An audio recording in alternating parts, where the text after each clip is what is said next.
Hello and welcome back to another episode of the What Was That podcast. I'm Jazzy. And I'm Addi. I forgot to make that green. I'm Addi. Yeah. There's a few staples that girls like us loved at an early age that molded us into the spooky loving women that you see before you today.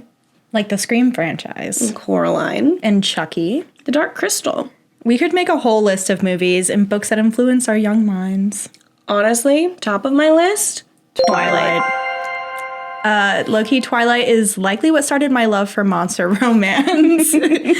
But did you know it's been 20 years since the book came out? 20? Damn, that's crazy. Maybe after 20 years we can finally answer the question, Edward or Jacob? Edward, 100%. So yeah, in case you can't tell, it's werewolves and vampires. Yeah. Story 1. Meeting a real vampire? A strange experience. Ooh. 2 days ago, I was with my friends at a party. Everything was okay and boring for me because I can't drink alcohol. I have stomach problems. Nevertheless, we had fun, left the party early, and went to a friend's house to chill. After a couple of minutes, I heard some of his friends come in to join us. Several hours passed, and because it was getting very late, I wanted to leave for home. Some of his friends decided to take me home in the car. Before we reached the car, we saw several men standing out front of it. Many who looked drunk, but I wasn't expecting any kind of trouble. As we passed the car to get to the back seat, waiting for the owner to let me in, a man approached from the group and told him to get inside the house because he was needed by someone. It appeared to me that the owner knew this guy because he did exactly that, without opening the car or telling me anything. I just stood there for a couple seconds and decided to walk back to the house to see if he's still willing to take me home or if I should go on my own. I had my driver's license suspended. I went into the house, couldn't see the owner, and said goodbye again to some friends while I was thinking of my journey home because public transit doesn't work at that hour. I live in Eastern Europe, by the way. 2 more guys walk in the house and catch my attention. He had medium dark brownish hair, slim loose clothes, very common looking actually. But that wasn't the thing that caught my attention. When he entered the house, I just had a strong feeling coming for him that I can't describe. He looked at me. He had dark brown glassy eyes. Okay. Didn't say anything, but he started to move around like nobody was noticing him. That's when I realized his movements were so unnatural or weird. It was like he was going backwards as his arms and his body moved. Weird. The feeling I had was not fear, though. Like, you know, if you're scared of ghosts or demons, the dark, horror movies, etc. This was a feeling I had a few times when someone died or saw something very graphic and gore-related. Kind of the same feeling, and my brain just rewired it in a way. It was the same feeling I had when I watched someone years ago fall off the stairs with blood running from his ears. Oh my God. He looked at me intensely, which at the time seemed like a very long period, and I couldn't move. I now remember opening my mouth halfway and just staring at him, eyes wide open, and fixing my vision on him, but I didn't want to make contact with his eyes. Subconsciously, I thought I told myself not to look for some reason. He never spoke a word, and no one else engaged him. He went straight for the door after making these rounds in the house, and for a second he stood under the door entrance, turned his head, and looked at me. He was pale white in a way that evoked the same feeling in me as before. He left. I tried to gather myself and tell myself there was nothing wrong, nothing at all, and left my friend's house for home. I forgot about the whole thing outside. It was freezing. I started walking in the snow, feeling sleepy and tired, until I saw him again, near a closed travel agency building. He was ahead of me, leaning against the glass walls. He didn't seem to notice me, but I knew that it was him. I switched sides on the sidewalk to get some distance, with one eye looking in his direction. He noticed me halfway and smiled shortly.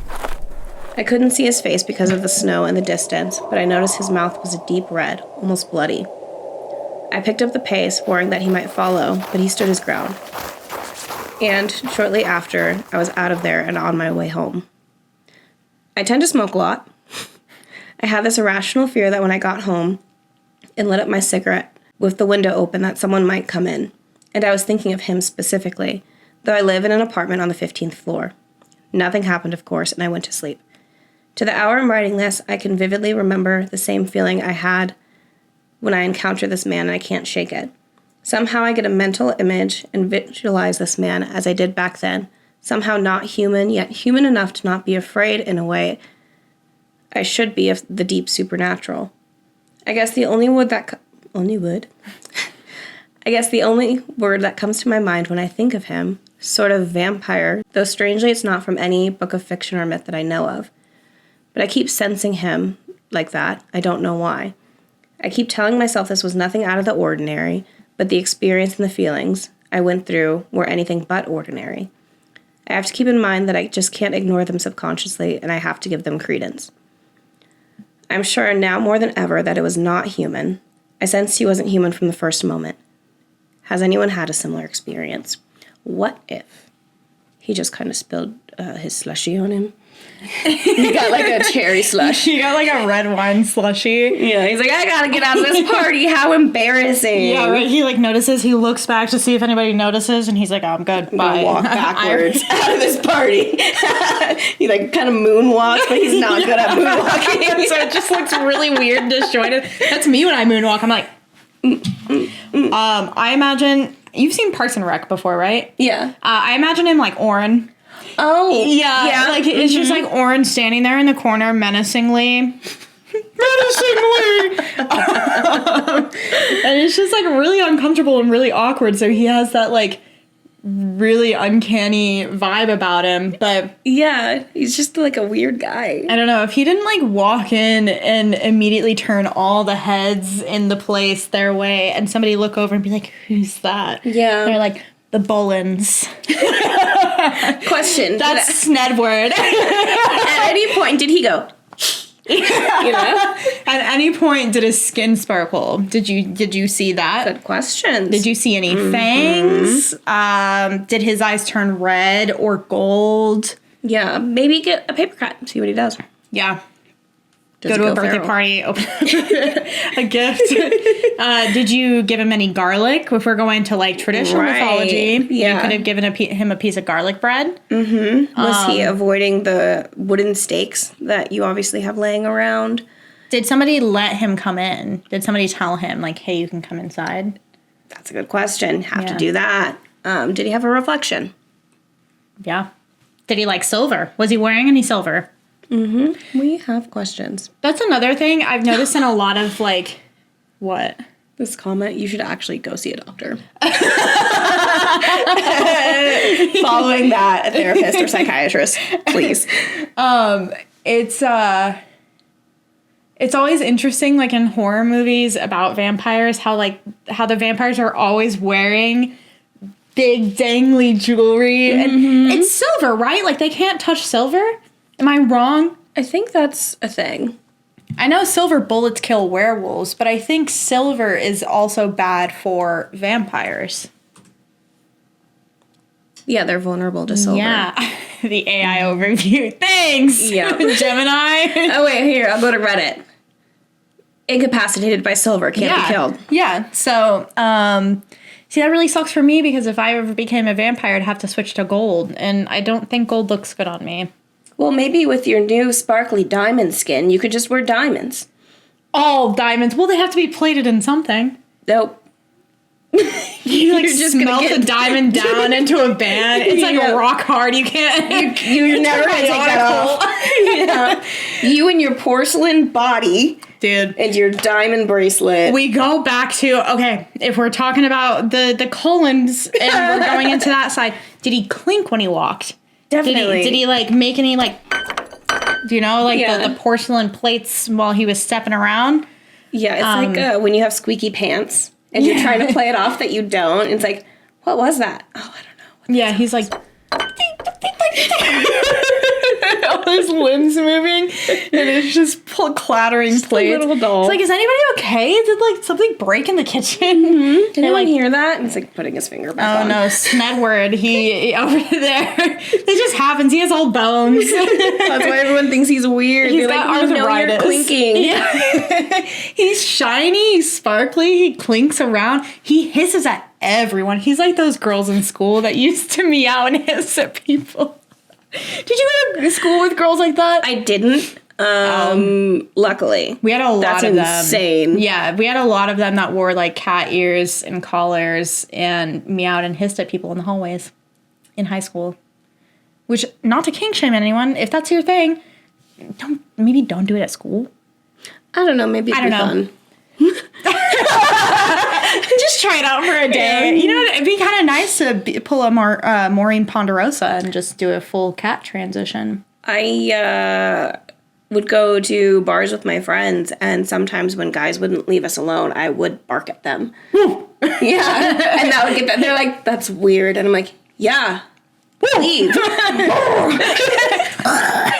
Yeah, start snapping. I'm bite onto their arm.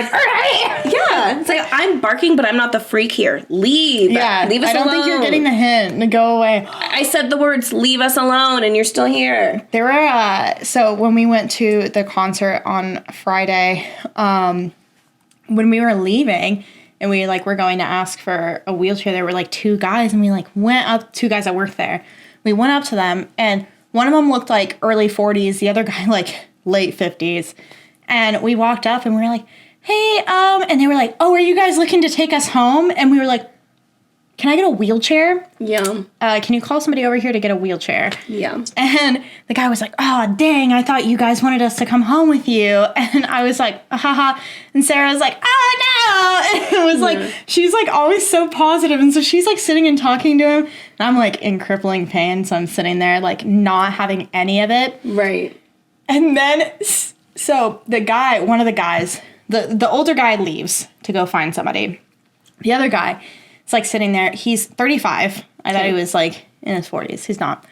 But basically. Yeah. But he was talking to Sarah, and he was like, "Yeah, I moved here from Brooklyn a few years ago. I just got out of a really serious relationship." And he's like, "I got out of a 10-year relationship, and then I moved here, and then I got into another relationship, and we just broke up." Just like every man that lives in our city. Yeah. And Sarah goes, "Oh, she has a friend actually that's single." No! Sarah, no! It gets worse. She goes, "So that's single." And he looks at me and he goes, "Oh, yeah, you're very attractive." And I said, "Not me. I have a friend. I'm engaged." Yeah. "Thank you." And he was like, "Oh, well, you guys have a good night." Yeah. That was pretty much. And then we got the wheelchair, and she was like, she said something. She was like, "Oh, I thought you guys were coming home with us." And I was like, "Sarah, shut up." So then we left. Yeah. But I was like, that was the most awkward interaction. And I was like, this was the most unwanted, flirtatious come on I've had in a long time. Yeah. It's like, "Sir, leave me alone." I literally came up here to ask you for a wheelchair. I'm an obvious visual pain. And you're trying to do your job right now, sir. But yeah, the way he looked at me and he was like, "Oh, you're very attractive." I was like, "No, not me. Not me." Both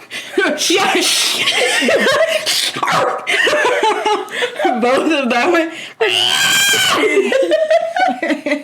arching my back. Literally. Yeah. Gross. Anyway. Weird. Yeah. May the power of Christ compel you. Me complains that men don't approach anymore, but also. Yeah. No, but it was really funny. She was like, "Oh, she has a friend that's..." No. Mm-mm. Yeah. No. Yep. Yeah. Anyway. Was he even cute? I'm gonna take that as a no. He's not my type. I'm gonna take that as a no. He could be. He's very Brooklyn. Okay. Yeah, that's all I have to say. Yeah. Yeah. He was wearing a beanie and a big shirt.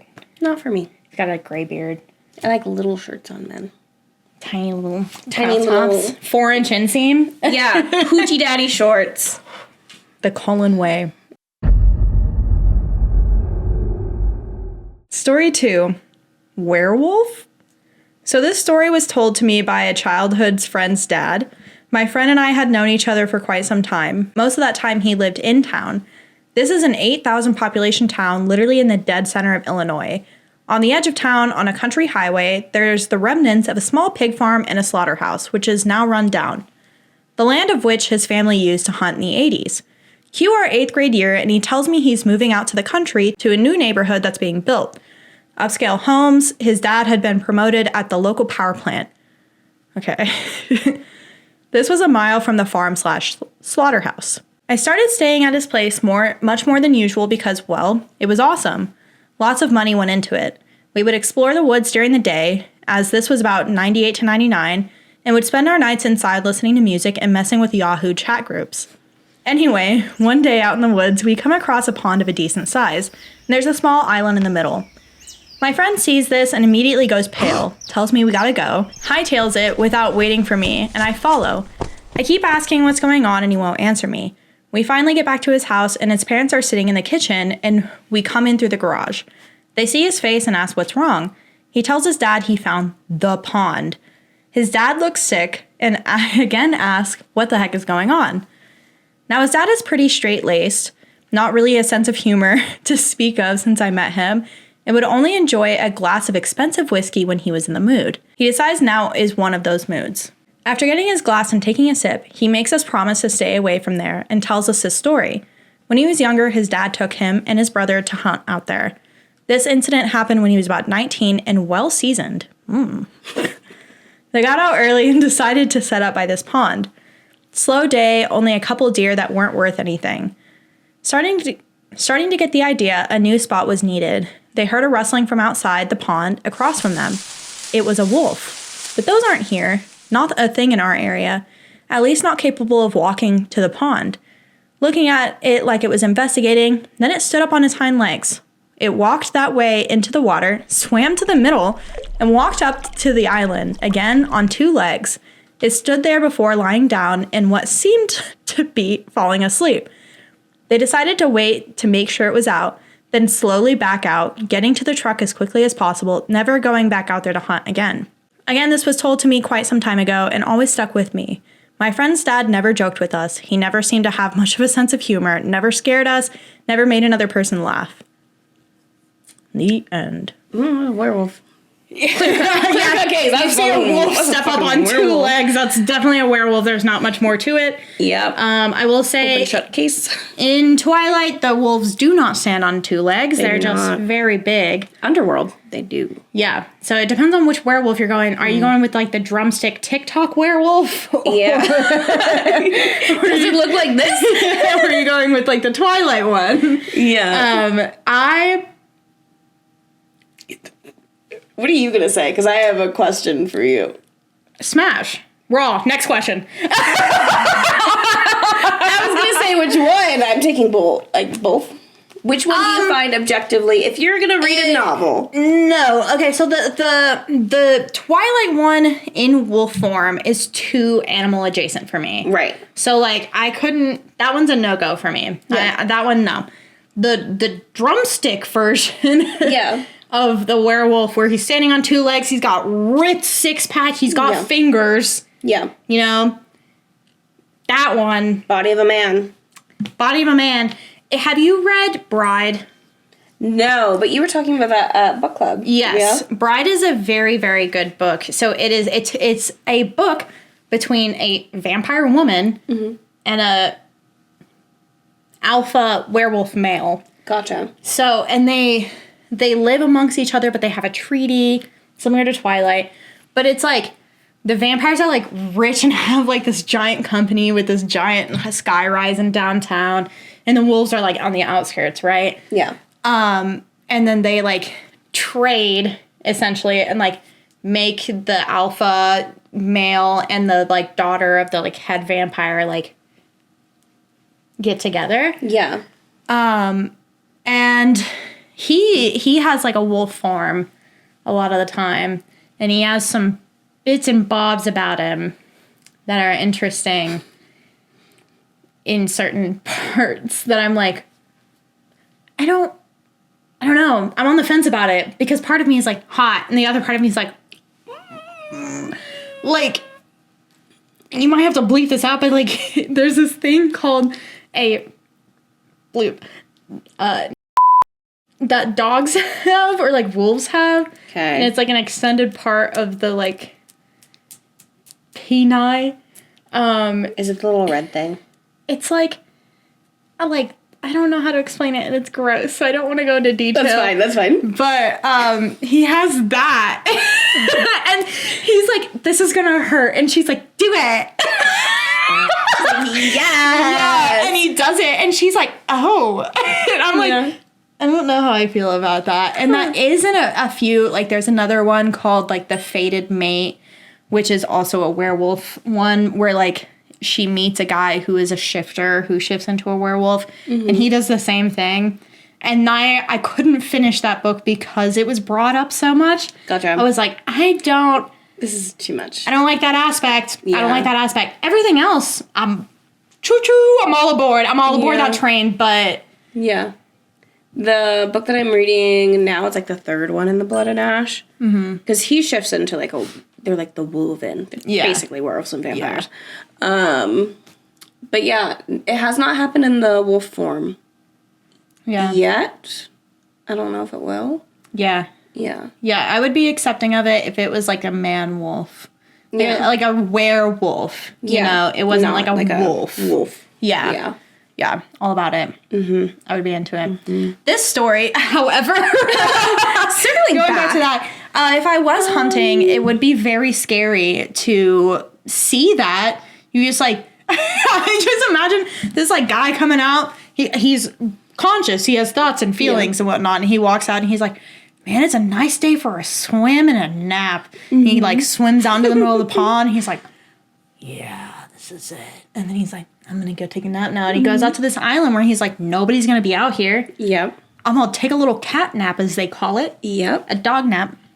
Which, like, a nap after a swim is such a delight. So Yeah, it's that's fair. so awesome because your body's so tired from all the sleeping. And Yeah. A lot of people are saying it's Dogman. it could be Dogman. I feel like Clearly. Dogman is just a werewolf in a different context. Yeah, and I'm like, what is it really other than, like, just, like, a werewolf? He's a dog man, which Whatever in you other say to words is a wolf man. Yeah, anyway, I'm going to go down that rabbit hole later. Yeah. 3 hours of intense Dogman encounters. Hell yeah. Yeah. We just do a whole episode on Dogman. Our next 2 years is just Dogman. Change our podcast title to what was that? Dogman. Dogman. You know the answer. The answer It's always is Dogman. Dogman. Yeah. We have tinfoil, like, wolf ears. Yeah.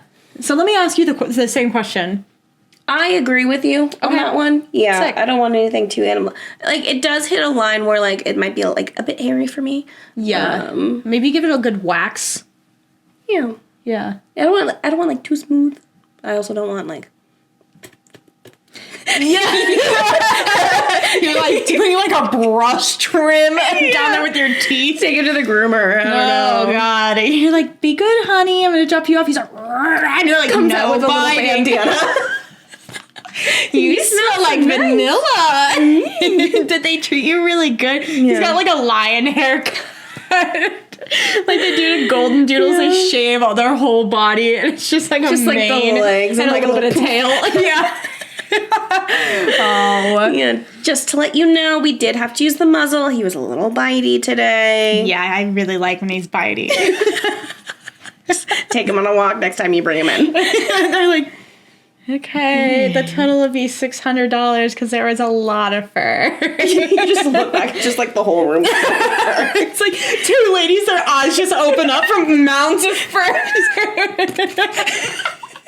Like a cartoon. Oh. Yeah. So, Dogman, wow, crazy. Wow.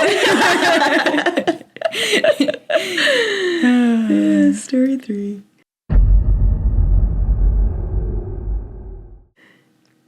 My personal werewolf encounter. Werewolf is kind of hard for me to say. Werewolf. Werewolf. My personal My werewolf. Blah, blah, blah. My personal werewolf encounter. Date, June or July. Stop. I like how they put date, June or July 1992, 5 p.m. Location, Southern Maryland. Right? Like, this is a dossier. Yeah. They're like debriefing. Sarge! It's supposed to be like, aye, Captain. But like, clearly not in the Making military. a full police report. This is the police report.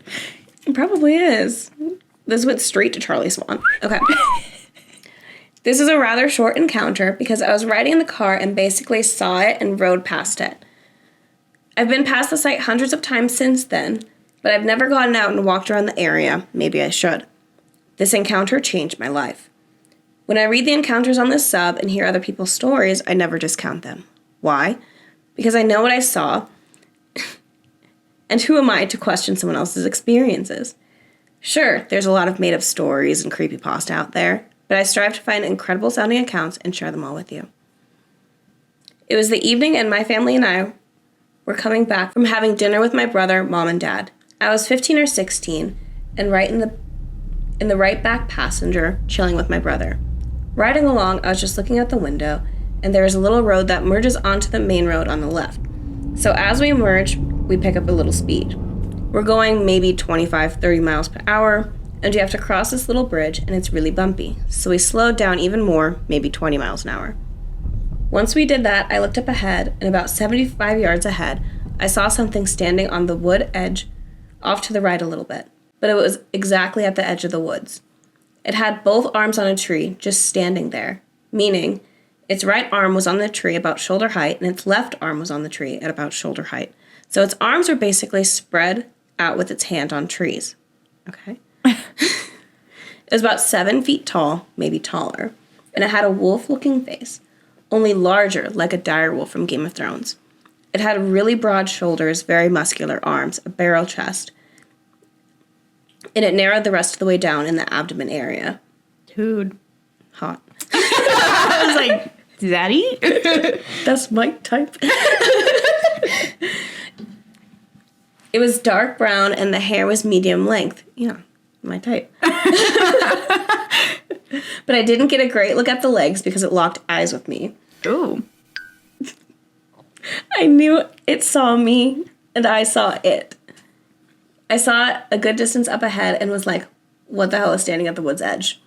As soon as I said that to myself, I locked eyes with it. I saw it for a good 10-15 seconds because of how far up ahead it was. I first noticed it moving around and how slow we were traveling. Its eyes followed mine the entire time. It took my breath when I first realized it was looking at me, and my first thought was, God, that thing is ugly. Oh, God. Again, historically my type. It had very pointy features, and it didn't look like a Bigfoot, but an actual werewolf. A lot of people calling it dog man, but I'm more inclined to say it was an actual wolf man.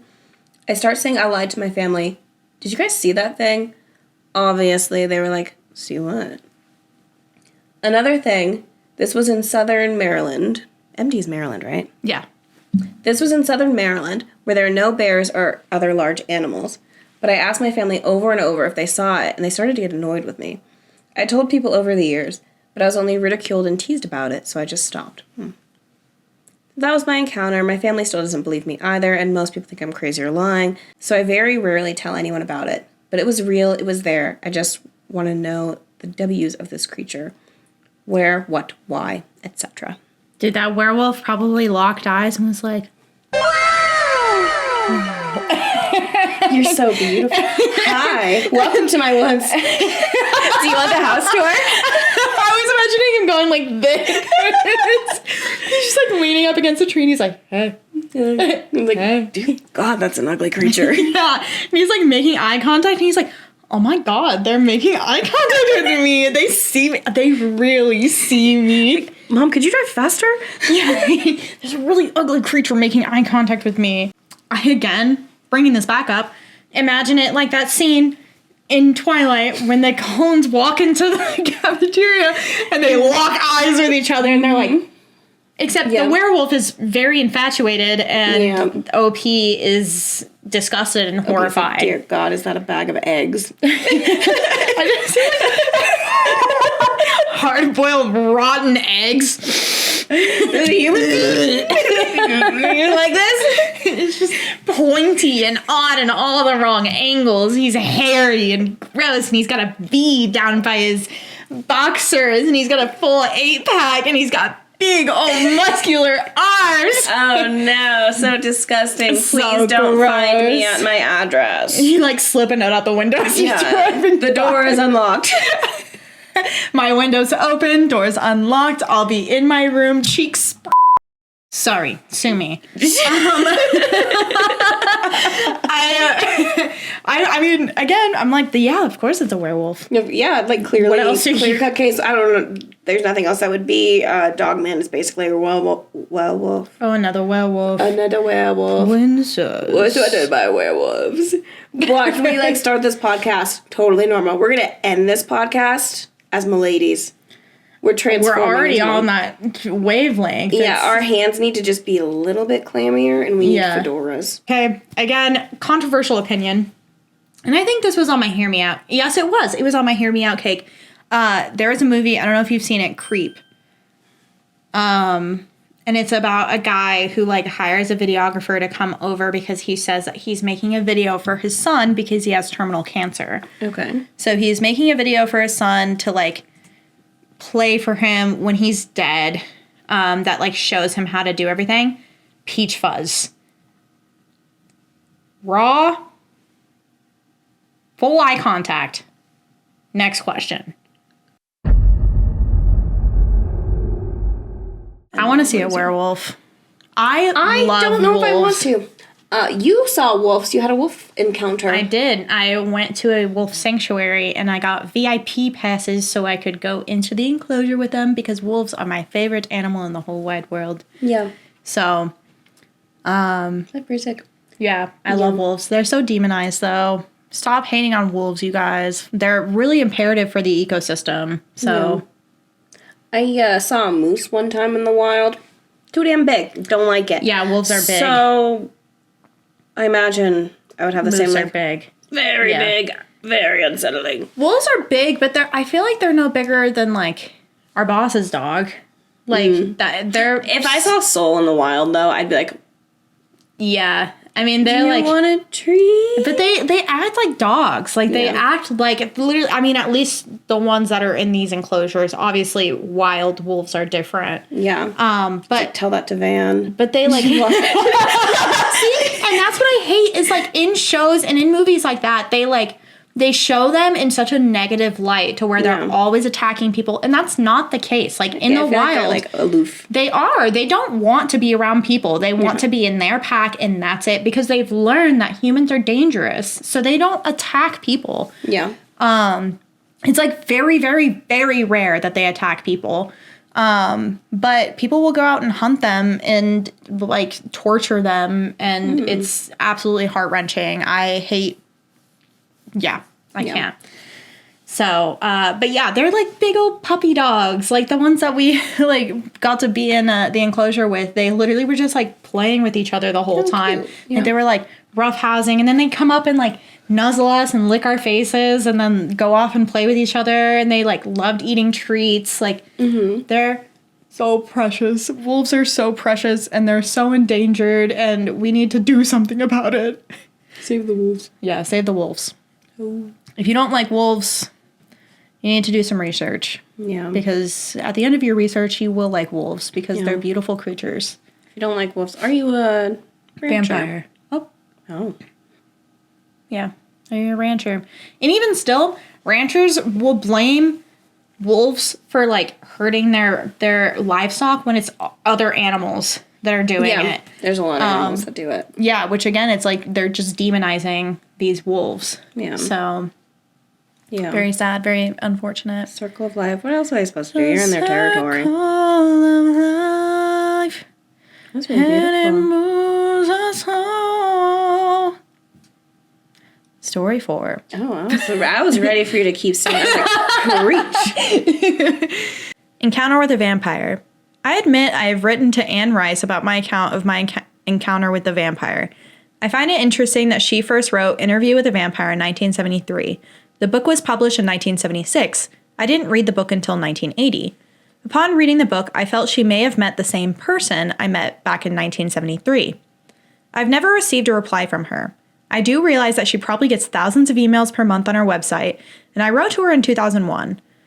I have told my story several times to several different people and always get the same response, one of disbelief. Although my mother and sister sometimes still tease me, asking, "Do you remember when you dated that vampire?" I'm now 51 years old. 34 years ago, I was 17, and that summer I was working at the U.S. Forest Service as an intern through a government program called Neighborhood Youth Corps. We planted trees and dug potential fire break lines in the forests of northern Idaho. A firefighting crew came into town midsummer since it was a particularly dry summer and was on standby just in case they were needed. Among the crew was the most beautiful young man I had ever seen. He had long blonde hair, perfectly symmetrical features. He reminded me of a more refined version of Robert Plant or of Led Zeppelin. Hot. Right? So hot. He was tall and handsome and everything I thought I would give up my virginity to. Yep. Yeah, fair. I spent a long time just looking at him. He apparently noticed and began talking to me when the crew came into town from their forest stations. He asked me out and I was ecstatic. We met for dinner several times, always late after 10 p.m. He never ate, urging me to order whatever I would like. This is so hot. I'm sorry. Whatever I would like to have, and he would have a glass of wine. I never knew how old he was, but the drinking age in Idaho at the time was 19. He also had a European accent of some sort. He said he was from Germany. We would part at the restaurant. He never made any attempt to kiss me, which I thought was very strange since every other guy I dated prior was always all over me. One night, I suggested we meet at a place very near to my apartment, as I planned to ask him back to my house afterwards for whatever. Fast forward to my apartment. After opening a bottle of wine and chatting, he wanted to take me into his confidence because he really liked me. He continued to say that he doesn't usually tell anyone the truth about him because it scares people. This is so Twilight coded. Okay, I felt the first flash of fear. He then went on to tell me that he was from Germany and was over 400 years old, that he was a vampire. I can't. This is exactly what happened in Twilight. I didn't know what to say, so I asked, "What do you mean, vampire?" He said he was from an aristocratic family and was chosen and attacked by a vampire in his family's estate. He was made a vampire by his attacker. By virtue of what he had become, he left with his other vampires and traveled all over the world. He came to hate him so much that he branched out on his own in France after many years. I asked if he drank blood and killed people. He paused and said yes, sometimes he chose to take a human life. Okay, at this point, my fear was turning to terror. He was either a psychopath with a really interesting story, or he was the real thing and I was about to die. I told him he was scaring me. He said he thought he probably would and that it was not his intention. It was hard for him to make friends, and when he felt he could trust someone, he would tell them the truth about himself since his lifestyle was not ordinary and needed the acceptance of what friends he had to maintain a friendship with them. He also told me that he knew I was expecting to have sex with him, and he would agree to that, but that sex was no longer pleasurable to him, although he knew it was pleasurable to normals. This is so fucking Twilight code. I can't. Okay, at this time, I was really freaking out and said, "I think you should leave." I remember he looked really sad. He said of course he would leave, but he wanted me to think about being friends with him. I said, "I don't think so. You need to leave."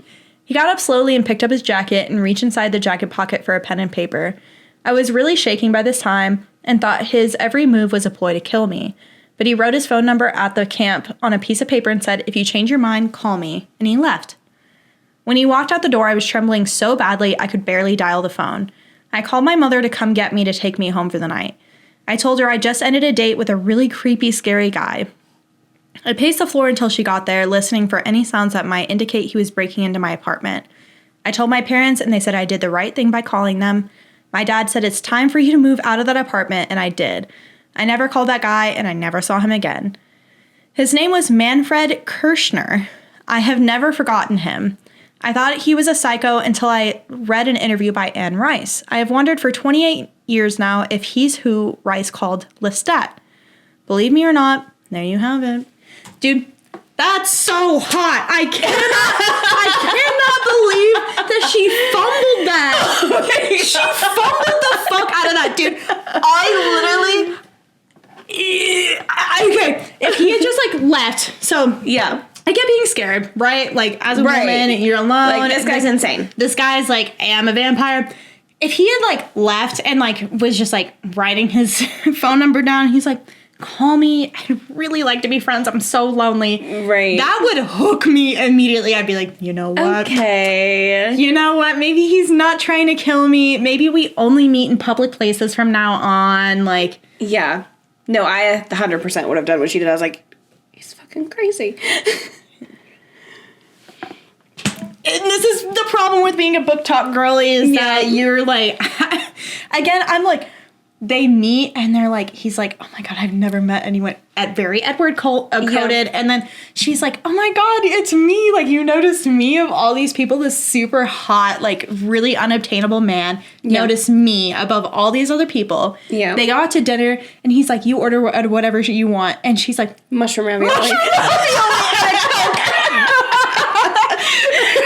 And they go out for burgers and she's smacking the bottle of ketchup. Yep. Yeah, and then they go back and she's drinking wine with him. And he's like, I have something to tell you. This is the skin of a killer bell. As if you could outrun me. As if you could fight me off. Yeah. Yeah, no, I like love reading it. As soon as something weird happens in real life, I'm like, bye. Oh, see, I'm like, I would have fallen victim to that. Mm-hmm. So, especially looking like that. Yeah. This right here. 17-year-old me. Oh, 17-year-old me was a menace. Over. So that's fair. I I'm would looking have at died. like 32-year-old me, Yeah. you know? 17-year-old me, different story. No, I Oh would my have God. been over. Especially, Yeah. You're right. he's like, it's not really pleasurable for me, but if you like it, I'll do it. And I'd be like, you're so well practiced, What a aren't giver. you? You don't even have to like do anything. I'll do all the work if you want. Yeah, I would have been all about that. That is literally my Twilight fiction fanfic right there, written down. I would have been a sucker. It's stat for Lestat. Yeah, I would have. That's so unfortunate for me, but It's fine. I don't know, man. There's just something about it. If you have met Lestat, let us know your stories. Because he's out there prowling. Is he still out there? That was a long time. I mean, it was the 70s. If he's a vampire, too. Okay, so have you seen the stuff about, like, all the vampires that live in New Orleans? I've seen that there's vampires in New Orleans. Mm-hmm. That's all I know. Yeah, and nobody knows. Okay, so there was a show that was on Netflix fucking like 8 years ago, I think. But it was called Dark Tourist. Oh, yeah. I think is what it was called. That's a good show. It was a very good show, and I only got one season, but he went and he met with a bunch of vampires in New Orleans, and and they're like, we're vampires. Yeah, and they're like, they only like drink a little bit of each other's blood every now and then as like a part of a ritual, but they never actually like drink blood. Yeah. They like eat normal food, they like do normal things, they can do everything normal. He's like, posers. These aren't vampires. No. I would like... These are familiars. Yeah. Guillermo walking around, he's like...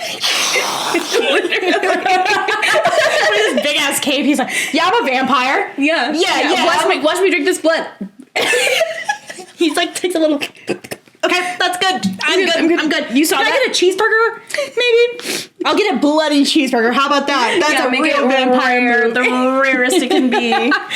It's like pops it in the microwave to cook it a little bit more. Why did the Colons never do that? Have familiars? No, go to like the butcher or the grocery store and like buy pounds of beef and just like drain the blood out of it. So I've seen there's something. I don't remember what it was. But like it tastes better when it's fresher. Yeah, but if they need the blood. Yeah. You know, because there are points in there where they're like, I need to feed. Yeah. And it's like, okay, then go get a pack of fucking ground beef from Costco, just, bitch. suck on it. Yeah. You're like, stick a straw on it, slurp that shit out. Like, it's that simple. Yeah. Blood bags are a big thing in Vampire Diaries.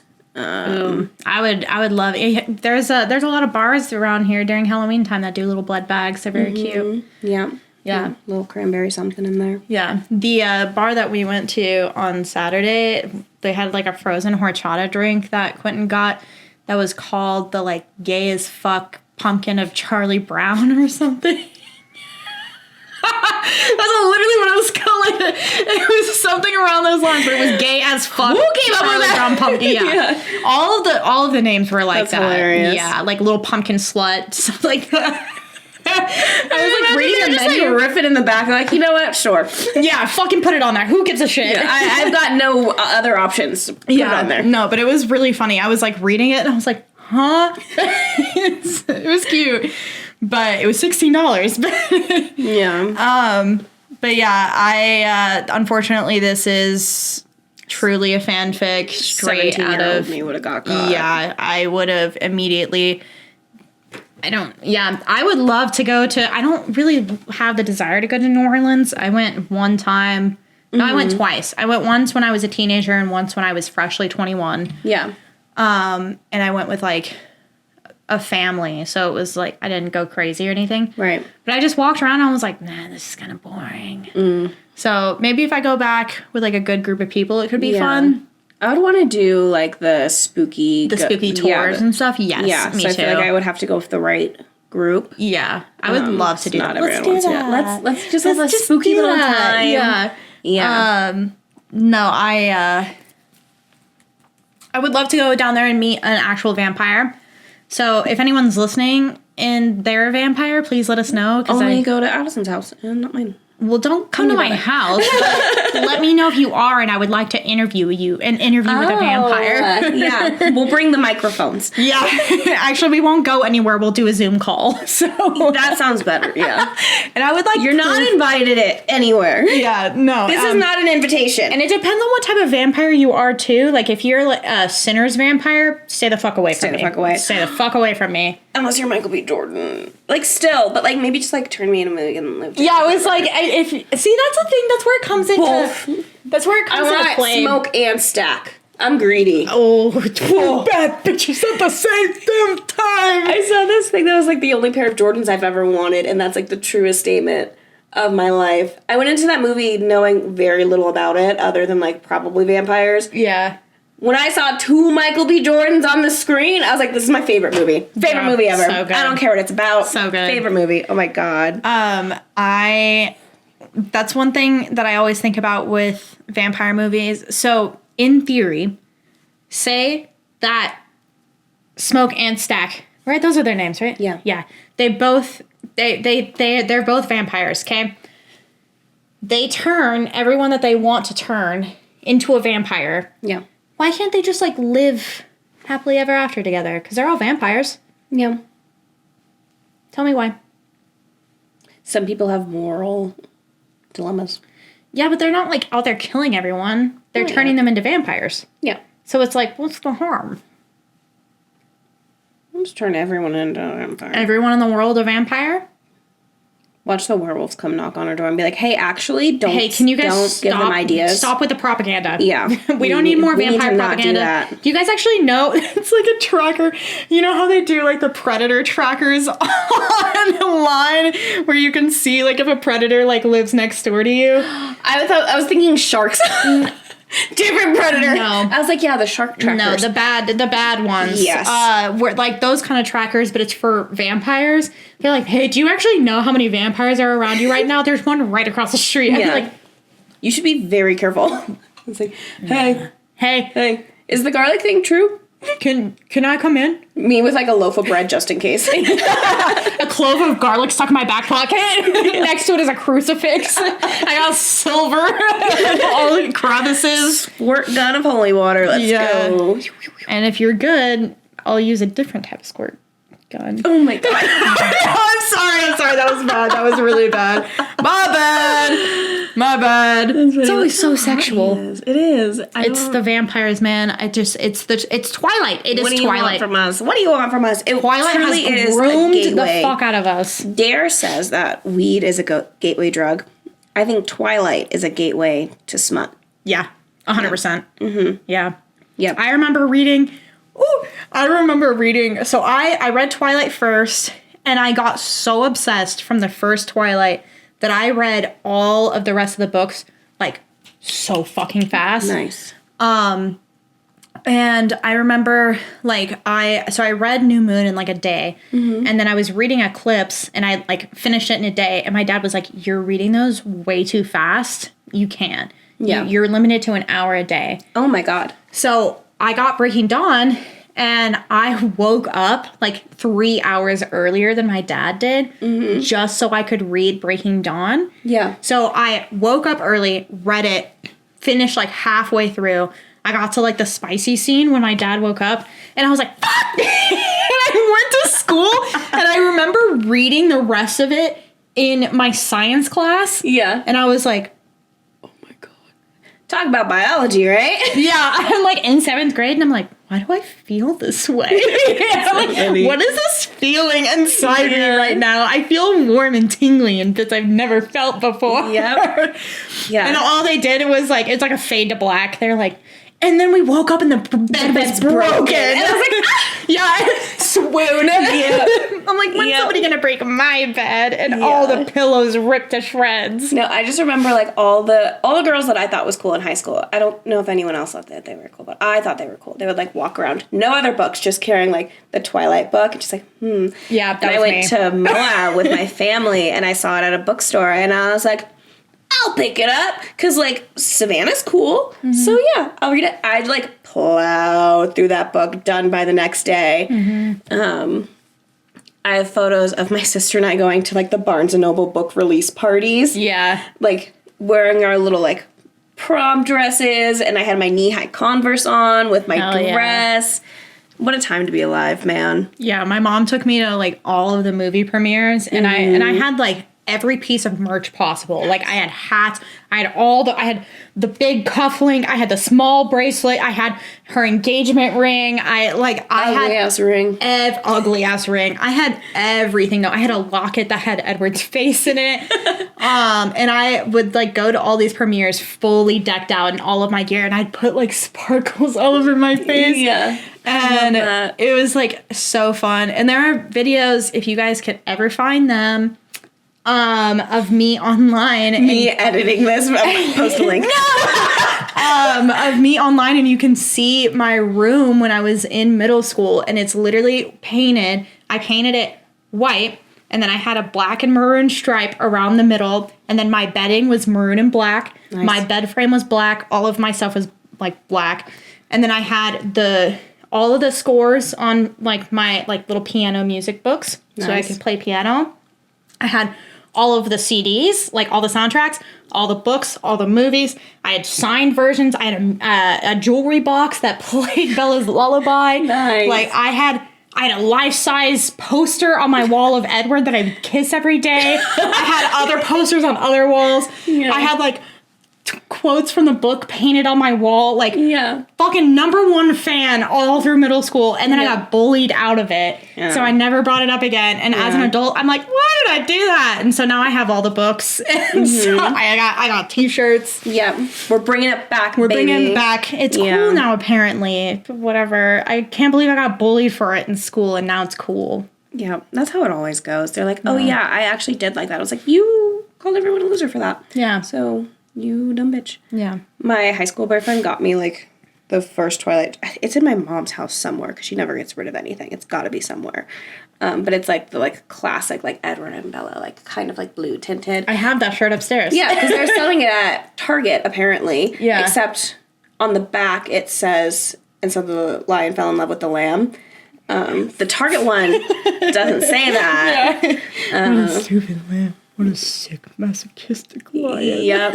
But he, like, gave that to me for, I don't know if it was, like, a birthday. It was, like, some special, it was Christmas. He gave it to me for Christmas. And I was like, this is the nicest gift anyone's ever given me. And he was, like, kind of pale. So, but to bring up Bettina was, like, he's basically like Edward because he's so fucking pale. Yeah. That's literally set up my type for the rest of my life. Cold and aloof and distant. Yeah.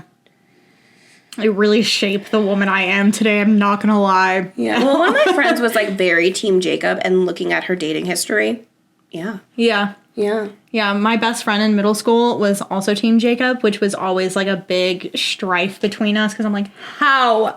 How can you be? And even now, watching the movies back, granted, a lot of things Edward does is very cringe. I'm not gonna discount that. The whole thing is a little cringe. The whole thing is like, cringe. But Jacob sucks ass. Yeah. I will say, if you're a Jacob lover, I am judging you a little bit. And I know Katie's listening to this and she is Team Jacob, I'm pretty sure. I just feel like it's a lot of yearning and pining for someone who doesn't want you. Who very clearly does not want you. Punches you in the face, tells you this isn't going to happen. Granted, she does, like, do a little bit of leaning on sometimes, but she also She's says... problematic, but also she says flat out, it's always gonna be him. It's always been him. Yep. Get a hint, dude. Yeah. And then he Then imprints go fall in on love with her baby. daughter. Like, I never loved you. Underage daughter. I just loved your ovaries. Dude, Stephanie weird Meyer's thing to such put a in there. fucking Like, weirdo. That's so weird. Stephanie Meyer, you fucking dumb bitch. After all that, I can say that I am still Team Edward. He's cold, aloof, totally my type. Something about a moody man that really just sucks the life out of you really does it for me. I get it. But you, dear listeners, are not allowed to be aloof. So follow, comment, and subscribe. Do all of that like and whatnot. Find us at all of the social media platforms, all of the listening platforms. Social media is all at whatwasthat_the_pod. And if you would like to share your own story, feel free to email us at whatwasthat.thepod@gmail.com.